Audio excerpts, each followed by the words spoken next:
Hi, I'm Bob Domine, and today I'm going to do a couple seasonal readings. A little bit different flavor for each. One is from Maine, coastal Maine, and the other is from the upper Midwest.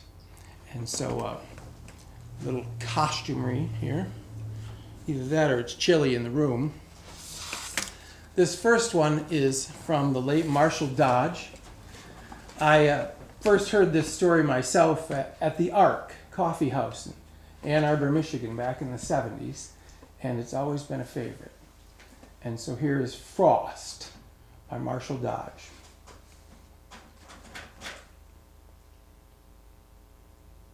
Frost, you say?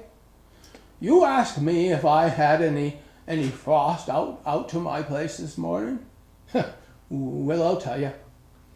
This morning I woke up about 5 o'clock, and now say there ain't never been a lay-a-bed in the Bliss family for as long as anybody can remember.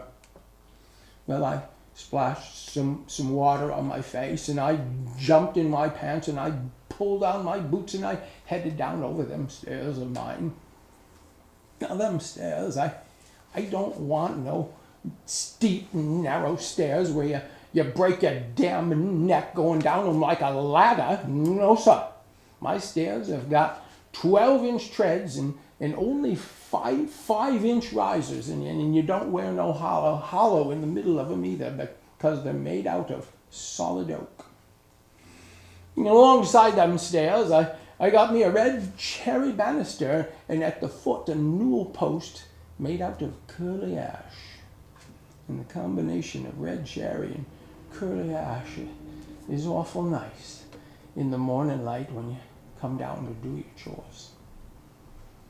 Well, now at the foot of them stairs, I got me a nice setting room. And in the corner of that setting room, I got me a red plush sofa. And at the head of that sofa is a standing lamp with a beaded shade and a cream-colored globe. And I don't think nothing of lying on that sofa until almost 7:30, reading the Coast Star on Wednesdays when it comes out before I go to bed. Well, after I passed through the setting room, I went into my dining room. Now, I got wainscoting all around that dining room made out of butternut wood. And I want to tell you, if you've got yourself a dining room, you ought to have wainscoting. And if you have wainscoting, it ought to be made out of butternut wood, because it gives you an appetite just to look at it, yeah, I want to tell you.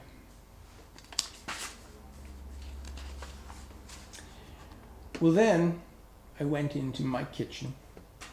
And in the center of that kitchen, I've got me a big black Clarion stove, and that stove's got 5 or 6 controls on it, and it takes more than a teaspoonful of brains to operate. And maybe that's why there ain't so many of them stoves around today. Now then, I can work 6 or 7 dishes on that stove all at once and have them all come out just perfect. Well, over on the left is the searing area where I sear steaks and I try out bacon, and in the center is the waiting area where the pork waits for the beans and the butter waits for the clams, and over on the right, well, that's my simmering area where I simmer bones for making soup.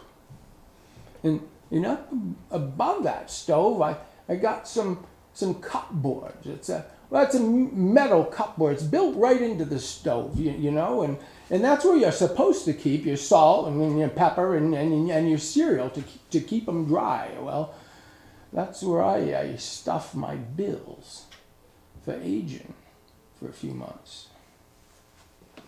And you know, I burn nothing but raw rock maple and birch in that stove, because the smoke kind of works its way up through the stove lids and through the pots and pans. I mean, right through them and into the food, and gives everything the best flavor you ever did taste. I want to tell you, yeah. Well, after I got through in my kitchen there, I headed out to my privy. Now, I always say that a fella who ain't regular in his habits ain't going to amount to a hill of beans. And if you're going to be regular, you've got to have a well-built privy. A privy built quartering into the wind makes a right difference with the draft that comes up through the holes, especially in winter. And you've got to have your privy seats made out of boxwood, because it makes mighty soft and velvety seats, and they don't develop no cracks. And then cracks, well, they can prove real startling. Well, after I was through with my privy there, I headed out to my cow pasture. Now, the Lord giveth, and the Lord taketh away. But my cows taketh, and they give back fivefold, I want to tell you. Well, I had just opened the gate to let the cows out to pasture when I happened to look down on the ground. And do you know that there on the grass was just a little mite of frost?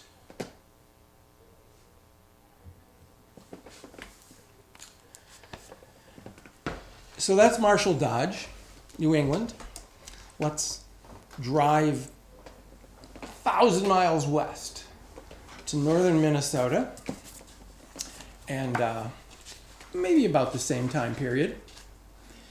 And the second piece is an even shorter, I call it Christmas parable, from Garrison Keillor, Mr. Bergey's brother.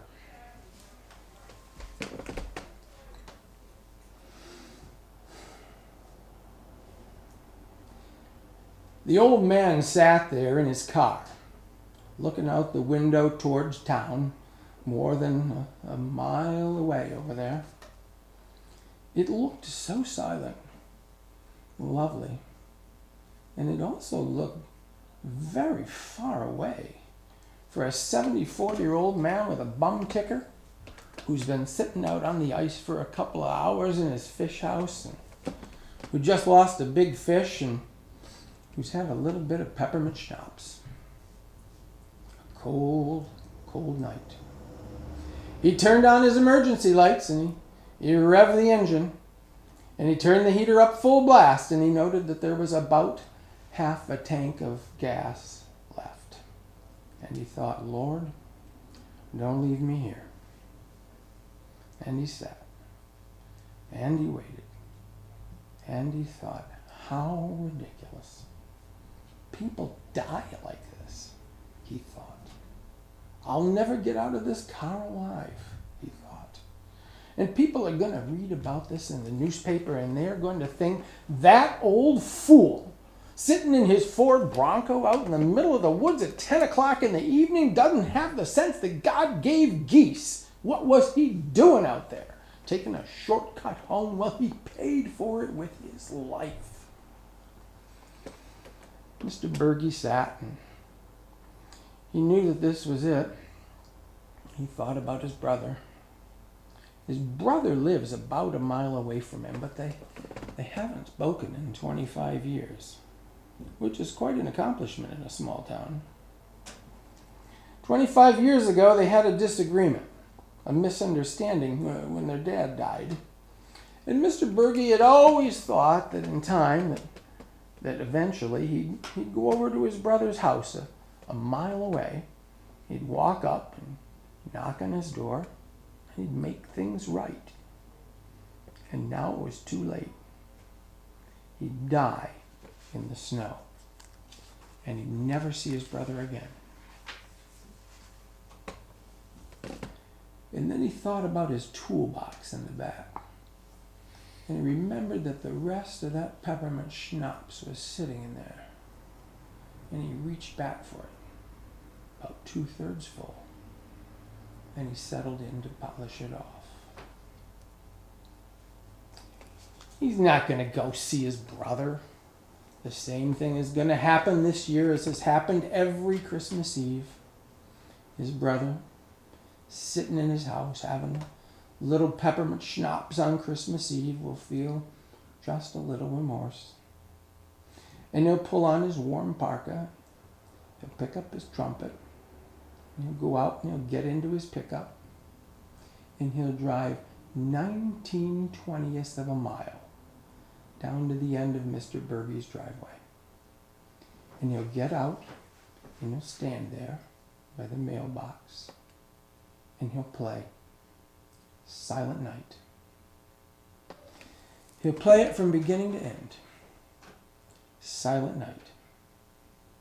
And then he'll get back in his pickup and he'll drive back home. We come as close as we can. It's all we can do.